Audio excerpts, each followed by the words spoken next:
Bonjour amis internautes, nos internautes, nous vous saluons partout où vous êtes. Bonne année 2021, quelle année vous procure joie, plaisir et succès.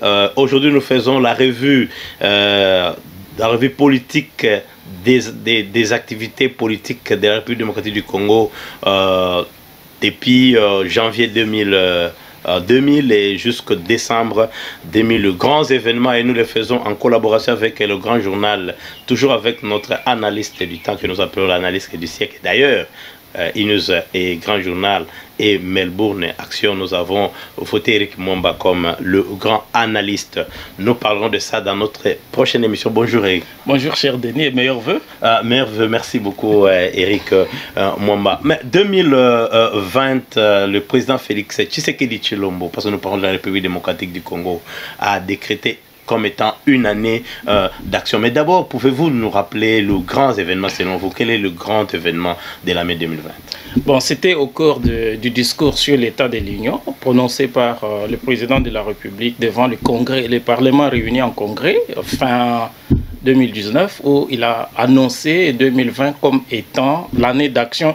Et je me rappelle que beaucoup de gens avaient rigolé. Mais effectivement, je peux aujourd'hui conclure que 2020 a été véritablement une année d'action pour la République démocratique du Congo et les chefs de l'État. Et pour moi, la plus grande action, c'est la fin de la coalition FCC-Cash. Ah, c'est la fin de l'action. Et pourquoi c'est la fin de l'action FCC-Cash? C'était quand même une cassure au niveau de la politique. Oui, puisque cette coalition...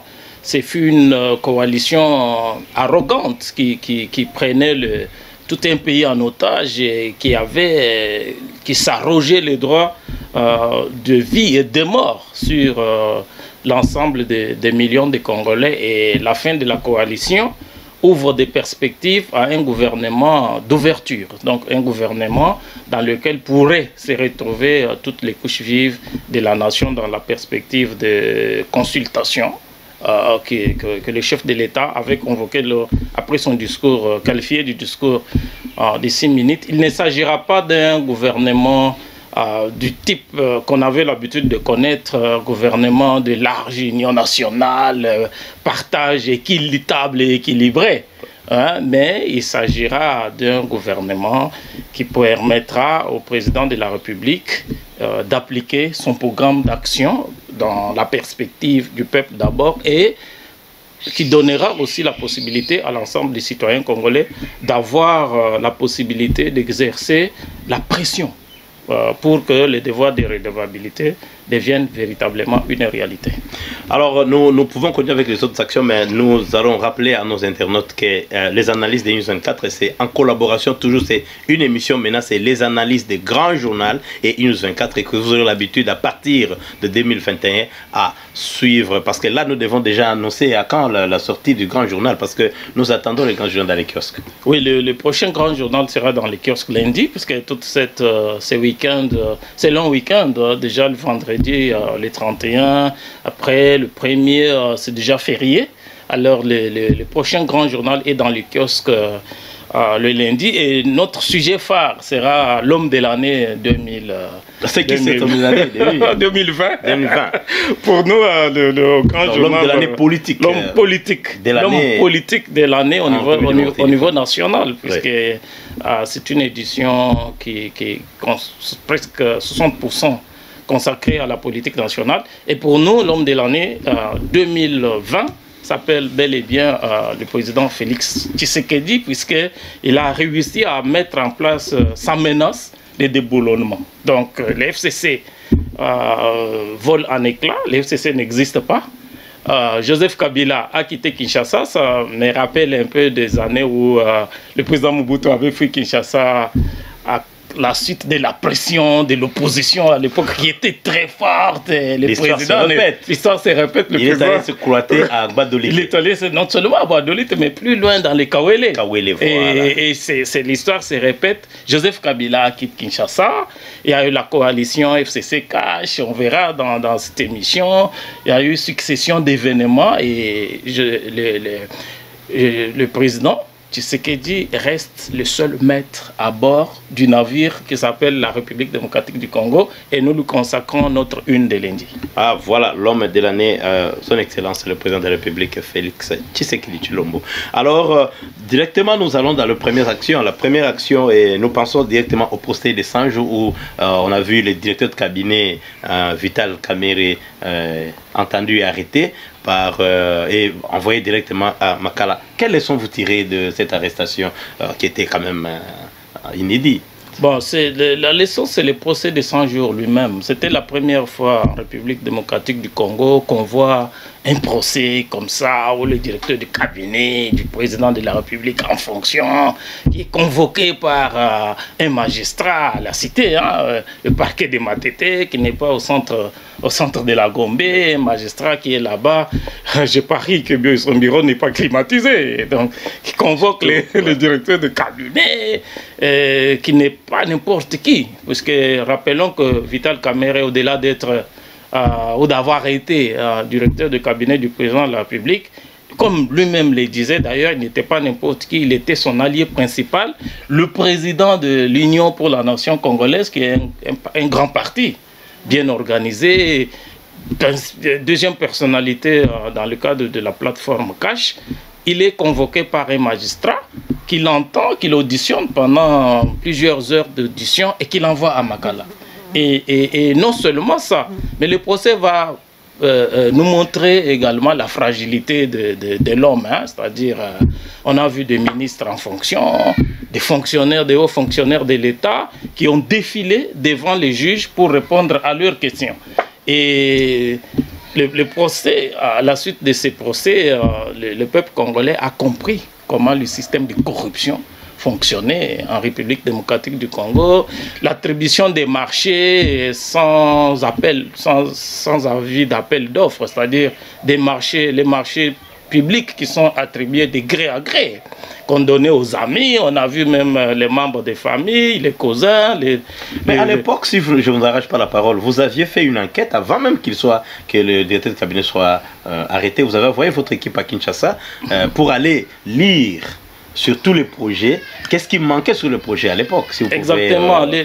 Quand le projet de 100 jours est lancé, il y avait déjà des signes qui montraient, du point de vue professionnel en tant que journaliste, il y avait déjà des signes qui montraient déjà la corruption, qui montraient déjà l'opacité dans la gestion des marchés publics de l'État. Pourquoi? Puisque il n'y avait pas sur les différents chantiers, par exemple, les seaux de moutons, les fameux seaux de moutons, les maisons préfabriquées. Sur les différents chantiers, il n'y avait pas les noms des maîtres d'ouvrage, il n'y avait pas le montant des budgets, il n'y avait pas les deadlines, c'est-à-dire la périodicité pour permettre à la population de savoir que tel projet sera construit de telle période à telle période. Vous voyez, par exemple, chez Denis, on vient d'inaugurer, le président de la République vient d'inaugurer les 4 seaux de moutons le 31 décembre, soit 2 ans après. Alors que ce sont des petites infrastructures qui peuvent être construites qui devaient faire dans 2 mois, 100 jours, exactement. 100 jours, c'est-à-dire on supposait que ce genre d'infrastructures pouvaient se construire à l'intérieur de 90 jours, donc moins de 3 mois. Donc, il y avait déjà ces signes-là qui montrent que désormais on doit être regardant lorsque les marchés publics, les chantiers qui relèvent de la gestion quotidienne des affaires de l'État devraient être gérés en toute transparence. Voilà, en toute transparence. J'oublie d'autres actions, mais nous tombons directement sur Kabound, investi du bureau de l'Assemblée nationale. Ça, c'était pas quelque chose de facile parce que tout le monde se disait que dans la coalition, on peut toucher tout le monde, mais sauf quand même le président intérim de l'UDPS. Oui, ça c'est la beauté du régime basé sur l'état des droits. C'est-à-dire les députés ont considéré qu'ils devraient jouir de leurs prérogatives parlementaires en signant des pétitions pour mettre en cause un membre du bureau qui devait se défendre. Et que dans le cas d'espèce, dans le cas de M. Kabound, les députés avaient estimé qu'il n'avait pas fourni des moyens de défense suffisants pour conserver son poste et la plénière de l'Assemblée nationale avait évincé Jean-Marc Kabound, qui avait saisi le Conseil d'État, et le Conseil d'État avait débouté M. Kabound tout simplement en se déclarant incompétent. Et ça montre que le président de la République, Félix Tshisekedi, n'a pas exercé d'interférence dans les affaires de la justice, puisque, comme on dit en latin, au tempora o mores, donc à l'autre époque, on ne pouvait pas s'imaginer de la même manière que les directeurs du cabinet du président de la République soient arrêtés dans le cadre des procès de 100 jours, que son autre bras droit, Jean-Marc Kabound, le président intérimaire de l'UDPS, soit évincé de l'Assemblée nationale, mais il saisit la justice, et la justice le déboute, ce qui consistait à dire que l'affaire Kabound était terminée. Et Kabound est resté à la maison, il est resté député, puisqu'il faut rappeler qu'il est député national, mais il avait définitivement perdu son poste en toute indépendance. En toute indépendance. Et après, ça n'a pas traîné. On a eu l'affaire Tunda, ce puissant ministre de la Justice, parce qu'il était lié à FCC, et lui qui parlait de Yémey à l'époque. Il a été injecté du gouvernement d'une façon extraordinaire. Quelle leçon vous tirez de ça? Là, c'est-à-dire qu'on est parti d'abord du directeur de cabinet du président, de Jean-Marc Kabound, président intérimaire de l'UDPS. Là, maintenant, la peur change de camp. On va maintenant du côté du FCC, mais toujours au sein de la coalition. Mais cette fois-ci, dans le gouvernement, le puissant ministre de la Justice, Tunda Yakasenda, qui a tenté de manipuler la justice pour la mettre sous sa coupole, sous sa botte, et en essayant un peu de passer par des moyens de tricherie, parce que la question n'était pas débattue en Conseil des ministres. Il s'agit des projets de loi Minaku et Sakata, et sur l'indépendance de la magistrature. Et là, cette fois-là, c'est le camp du président Félix Tshisekedi qui a estimé que la procédure n'a pas été respectée, puisque la question n'a pas été traitée en Conseil des ministres. Mais là, contrairement à ce qu'on avait vu l'autre fois avec le proche du président de la République, on a vu les caciques du FCC, les caciques du PPRD qui vont assiéger la Cour de cassation, puisque le ministre de la Justice était convoqué par le magistrat de la Cour de cassation, puisque les ministres sont justiciables devant la Cour de cassation. Là, on a vu le forcing, on a vu Jeannette Kabila, la présidente de la commission défense et sécurité, on a vu Chadari, on a vu tous les gros caciques qui ont tenté de faire un bras d'affaires avec la justice. Et Tunda Yakasenda lui-même, chose extraordinaire, lui qui est le patron de la justice, il est recours à l'ancien président de la République. Qui est l'autorité morale. L'autorité morale, on va parler de l'expression autorité morale, qui dit, Yémey a dit qu'il ne faut pas avoir peur. Et beaucoup de gens d'ailleurs avaient rigolé après pour dire que Félix Tshisekedi était un pantin, qui n'avait pas la capacité, puisque Tunda Yakasenda a refusé de démissionner. Ouais. Mais alors, il a fait rocambolesque lors du prochain Conseil des ministres. Le président de la République lui a demandé tout simplement de se déconnecter, puisque, cher Denis, rappelle-toi que le Conseil des ministres se tenait en visioconférence dans le contexte de la pandémie à coronavirus. Et le chef de l'État avait demandé à Tunda de se déconnecter, et la suite est connue. La suite est connue. Et vous avez évoqué directement la nomination. Non, là, on n'est pas encore là. Vous avez voté, oui, le projet de loi Minaku Sakata. À quoi s'agissait-il de ce projet? C'était quoi le projet en question? S'il faut rappeler. Oui, s'il faut rappeler, en fait, Aubin Minaku et Gary Sakata, qui sont tous les deux des juristes, des professeurs. Tu sais, Jeanne Mabonda avait parlé de la République des juges, mais moi je parlerai de la République des professeurs. La République démocratique du Congo, c'est une république des diplômés universitaires et des juristes, des professeurs d'université. Eux, ils ont tenté ils ont proposé des projets de loi qui sont considérés comme liberticides en ce qui concerne l'indépendance de la justice. C'est-à-dire le ministre de la Justice pouvait avoir la possibilité d'interférer dans les affaires des affaires judiciaires, et il voulait détacher, séparer les magistrats du parquet et les juges, les magistrats debout et les magistrats. Donc, ce qui n'a pas été du goût de l'ensemble de la population, puisque, cher Denis, rappelle-toi qu'il y a eu même des manifestations. Même la classe politique. La classe politique, on avait assisté à une levée des boucliers et ces projets n'étaient pas entrés, n'ont pas été examinés. La présidente de l'Assemblée nationale, Janine Mabunda, avait tenté de faire un forcing, comme à son habitude. Hein. C'est une femme qui avait un peu de muscles, mais ça n'a pas tenu. Mais il y a eu un événement, moi je pense que ça pourrait être, c'est quelque chose que le pays n'oubliera jamais, c'était les nominations des magistrats généraux. Vous vous rappelez à nos amis qui nous suivent, il y a eu combien d'ordonnances ce jour-là? En tout cas, la question fondamentale en ce qui concerne les domaines de collaboration entre le président de la République et le Premier ministre, il y a un dispositif constitutionnel qui s'appelle le contre-saint du Premier ministre. Alors, le président Félix Tshisekedi, sachant que le Premier ministre Ilon Kamba répondait au doigt et à l'œil de Kingakati, de son autorité morale, ne pouvait pas contresigner les ordonnances dans le sens des nominations des généraux et de la justice. Puisque ceux qui nous suivent doivent se rappeler que pour exercer le pouvoir, le président de la République, en tant que magistrat suprême, en tant que commandant suprême des forces armées congolaises et de la police nationale congolaise, devait avoir la même mise sur l'appareil sécuritaire. Et c'est comme ça que le président de la République avait tout simplement envoyé Ilon Kamba. Donc, n'ayons pas froid de le dire, il a envoyé Ilon Kamba. D'ailleurs, nous l'avions prédit. Mais c'était ça, c'est ce qui m'a étonné. Ouais. C'était vers juillet 2019. Et je vous avais posé la question de savoir qu'est-ce qui va se passer. Parce que je trouve que Ilon Kamba est le chef d'État. Ilon Kamba aura les directives, toutes les directions de ce qu'il va faire à Kingakati. Ça n'ira pas parce que comment les choses vont se passer? En blaguant comme ça, vous avez dit, écoute, on peut l'envoyer n'importe où, en mission de service, même pas à l'étranger. Vous avez même précisé, même ici dans le Bas-Congo, et le chef d'État va poser. Moi, j'ai dit, mais est-ce que c'est possible?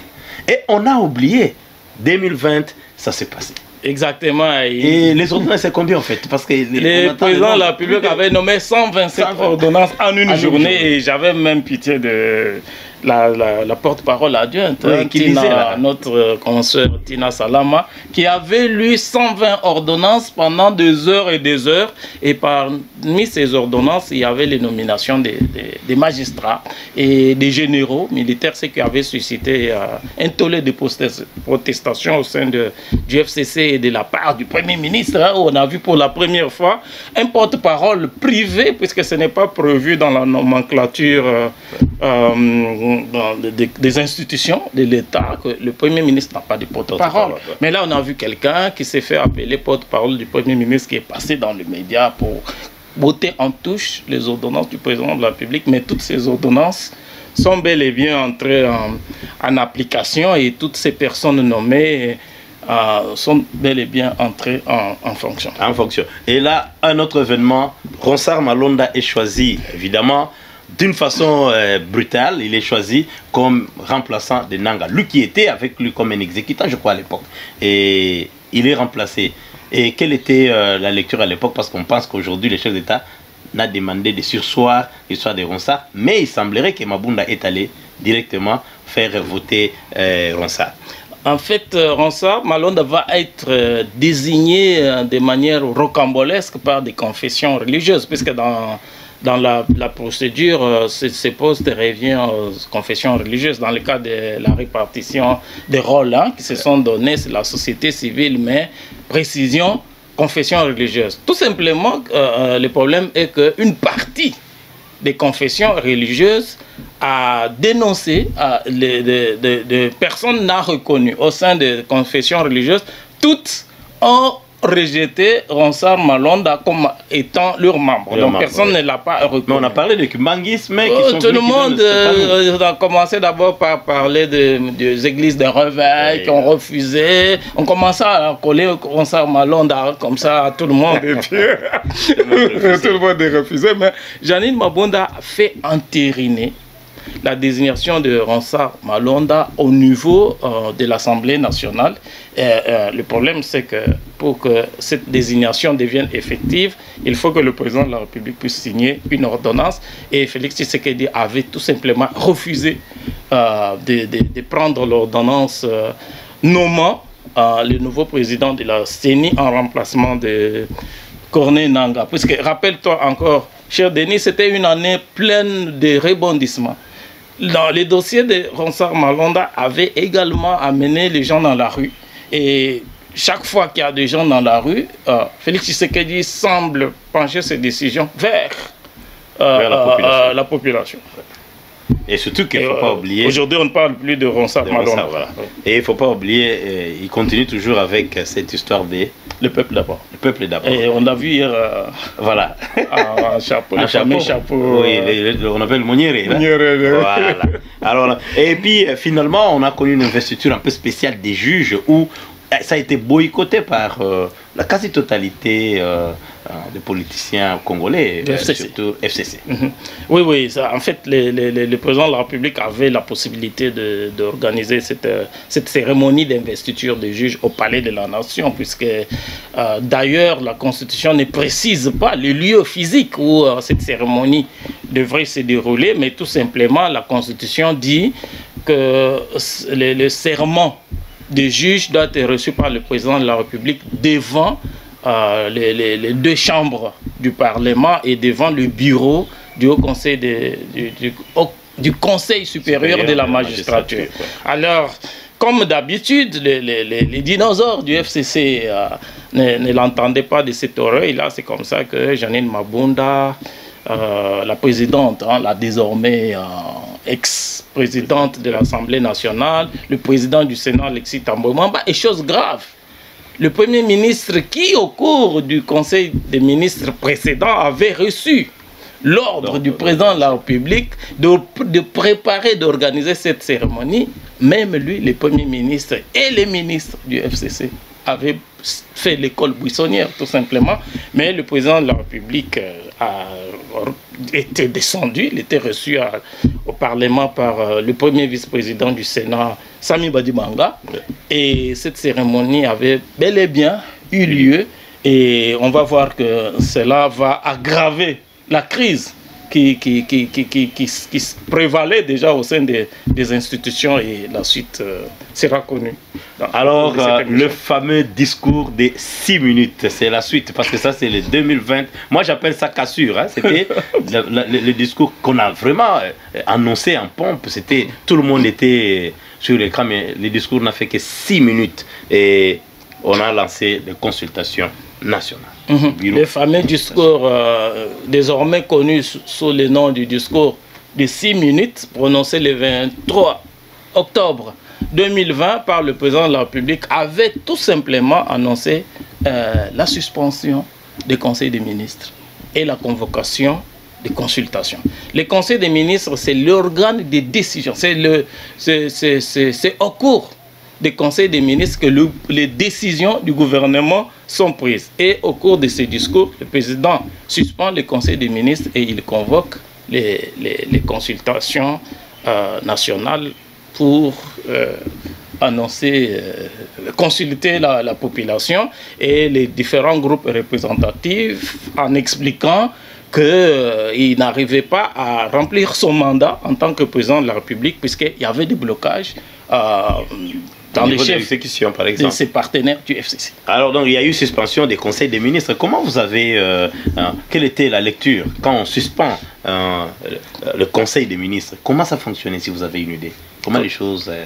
Puisque l'exécutif de la RDC est composé du gouvernement et du président de la République. Le président de la République ne fait pas partie du gouvernement, mais il est le chef de l'exécutif. Le gouvernement est une partie, est une membrane de l'exécutif. Alors, le président de la République, en suspendant le conseil des ministres, il a tout simplement renvoyé le gouvernement à la maison, puisque le gouvernement ne pourra prendre aucune décision en dehors du conseil des ministres. C'est ainsi que, depuis tous ces temps-là, vous n'avez vu aucune décision qui a été prise par le gouvernement.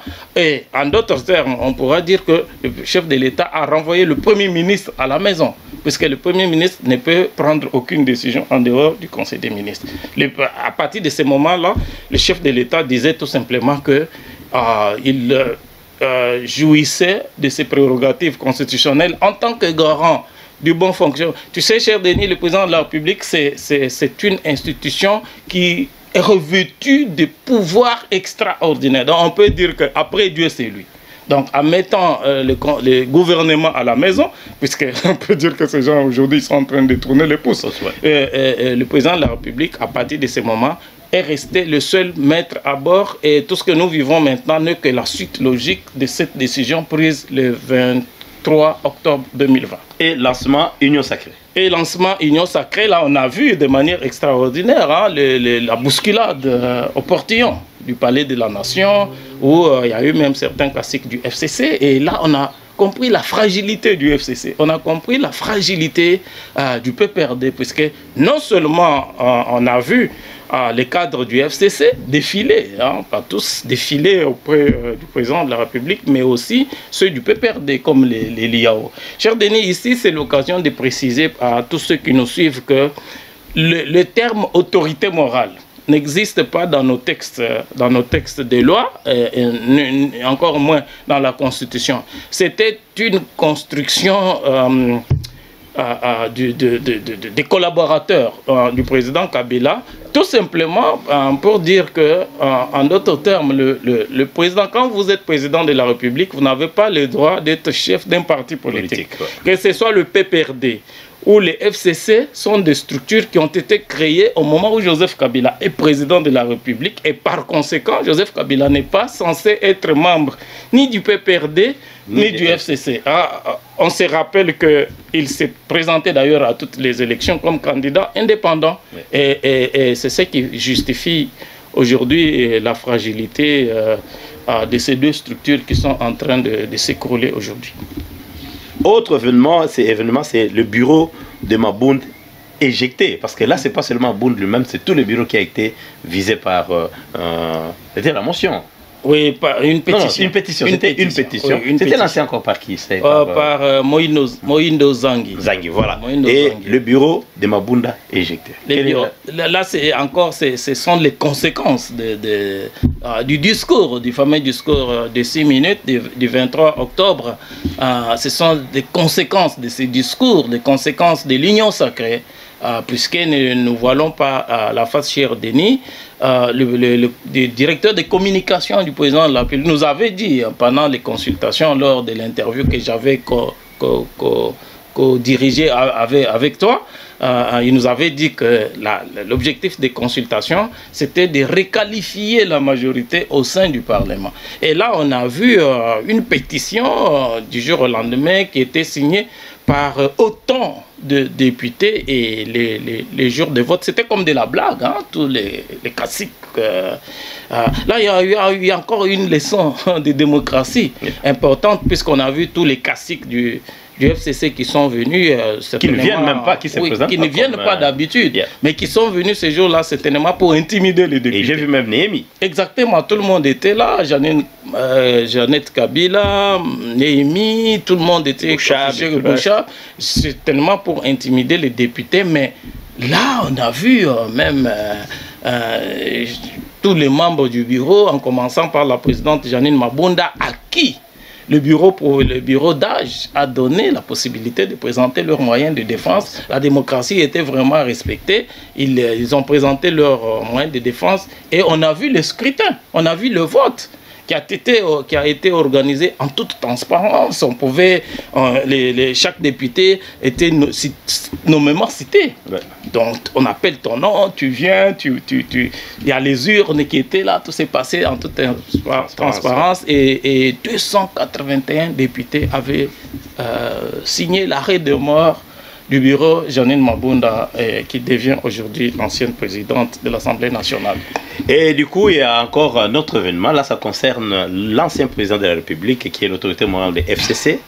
Kabila comptait d'annuler son déplacement du Katanga. Il devait se déplacer. Mais pourtant, Kabila a une émission où tu as semblé dire que Kabila s'est déplacé déjà. Kabila l'a contraint de ne pas se déplacer. Kabila s'est déplacé déjà, mais comme les enjeux étaient de taille, il a entouré son voyage de beaucoup d'étapages. Et le Katanga, qui est considéré comme étant son fief, voulait réserver un autre son de cloche au discours du président. Rappelle-toi, cher Denis, que lui, il voulait voyager quelques heures avant le discours du président de la République post-consultation. Et là, tout simplement, les services de sécurité lui ont dit non, monsieur, vous ne bougez pas. Et tout ça, ça montre que le pouvoir change de camp, mais il y a encore des personnes qui sont distraites, puisqu'on ne pouvait pas comprendre que Kabila, à qui on a toujours attribué tout le pouvoir du monde, sur l'armée, sur les services de renseignement, on voit un Kabila contraint d'annuler son voyage de Lubumbashi. Et Kabila finalement quitte Kinshasa après les discours. Il quitte non seulement après les discours, mais je pense aujourd'hui après la chute du bureau. La chute du bureau. Oui, parce que les choses sont allées trop vite. Oui. Et puis voilà. Oui, le bureau tombe, il y a ses discours, et puis le bureau tombe, Joseph Kabila prend l'avion, il descend à Kolwezi en tant que chef de majorité, de la majorité parlementaire, puisque on peut considérer que la pétition, ou soit la méfiance, la défiance contre la méfiance contre un membre du bureau, ou le bureau lui-même ne remet pas en cause, a priori, la majorité acquise à Joseph Kabila. Mais là, on voit un Joseph Kabila qui fait profil bas, qui descend à Kolwezi, la queue entre les pattes, hein, tout petit, et puis il ne dit rien de grave, puisque selon nos informations, tout simplement, il avait reçu l'interdiction d'aborder des questions politiques, puisque Joseph Kabila, il faut le préciser, doit observer le devoir de réserve, tout simplement, puisque les statuts d'ancien président de la République qui lui confèrent des avantages sans limite, en échange, l'oblige d'observer les droits de réserve par rapport à la politique active. Et là, on a vu un Joseph Kabila qui arrive, qui ne fait aucune déclaration politique. Et d'ailleurs, jusqu'à aujourd'hui, il ne fait aucune déclaration politique, contrairement à certains caciques du FCC et à certains gourous qui continuent à considérer que Joseph Kabila joue un rôle. Moi, je pense que Joseph Kabila appartient au passé.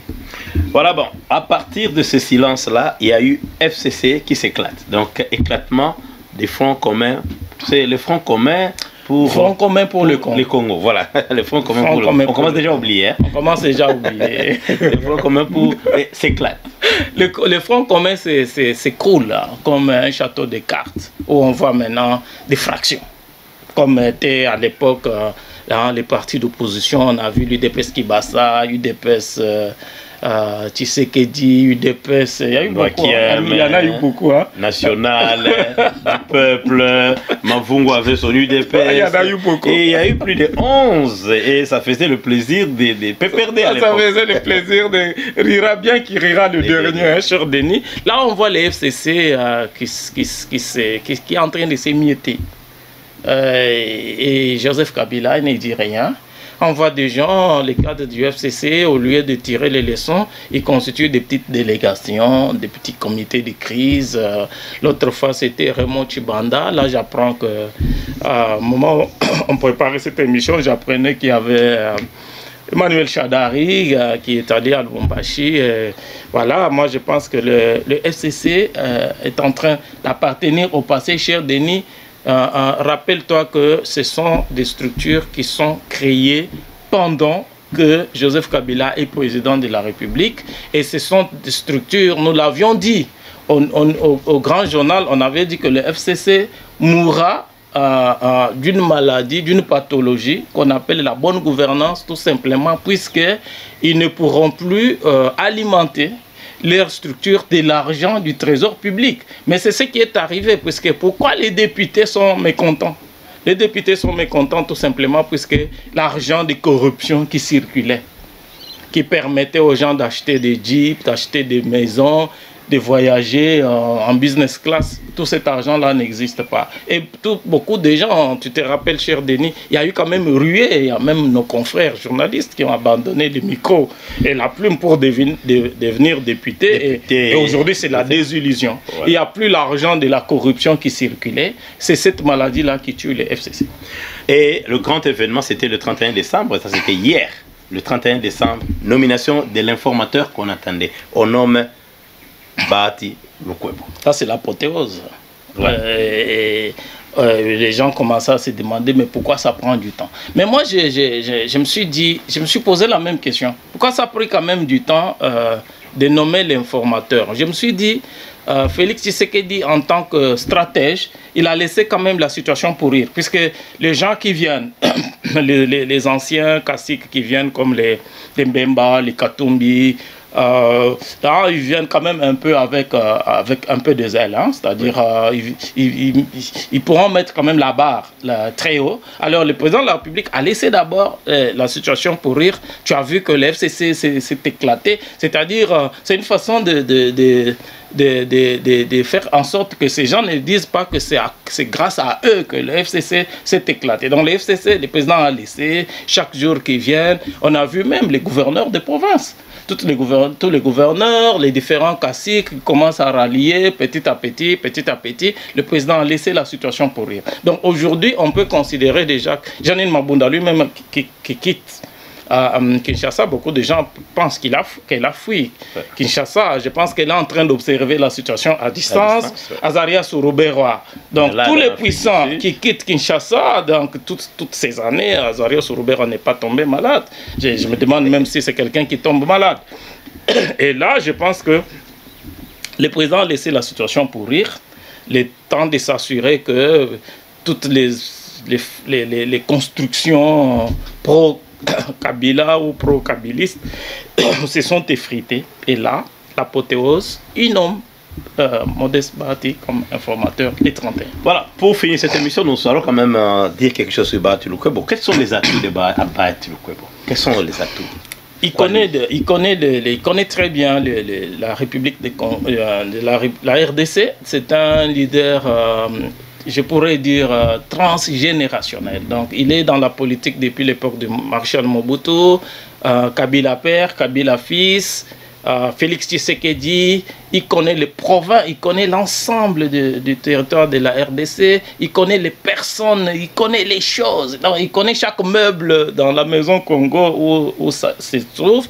Et c'est une personnalité aussi issue du Parlement. Modeste Bahati, il est sénateur aujourd'hui, mais c'est aussi un enseignant d'université. C'est-à-dire la plupart des personnes qui gèrent le Congo, soit sont ses collègues à l'université, soit sont ses anciens étudiants. Donc c'est quelqu'un vraiment du sérail politique. Ça c'est aussi une bête politique. Ça c'est numéro un, son atout numéro un. Mais aux yeux c'est son indépendance d'esprit. Donc c'est quelqu'un qui au temps fort de l'autorité morale a su dire non. A dit que non parce que son regroupement politique, l'AFDC, a constitué quand même la deuxième force au sein du FCC après le PPRD. Alors Modeste Bahati voulait briguer la présidence du Sénat, ce qui lui a été refusé. Il a claqué la porte et il est membre du FCC. Ça dit qu'il pourra influencer. Mais la chose la plus importante aussi, c'est que Modeste Bahati est originaire du Grand Est de la RDC, c'est-à-dire au moment où Vital Kamerhe traverse une période de vache maigre, emprisonné, condamné par le premier juge dans le cadre du procès des 100 jours, la nomination, la considération de Modeste Bahati par le président de la République pourra constituer véritablement une consolation pour les ressortissants de l'Est, de tout l'Est de la RDC. Mais le dernier élément que je pourrais mentionner est que Modeste Bahati lui-même a été malmené par le FCC.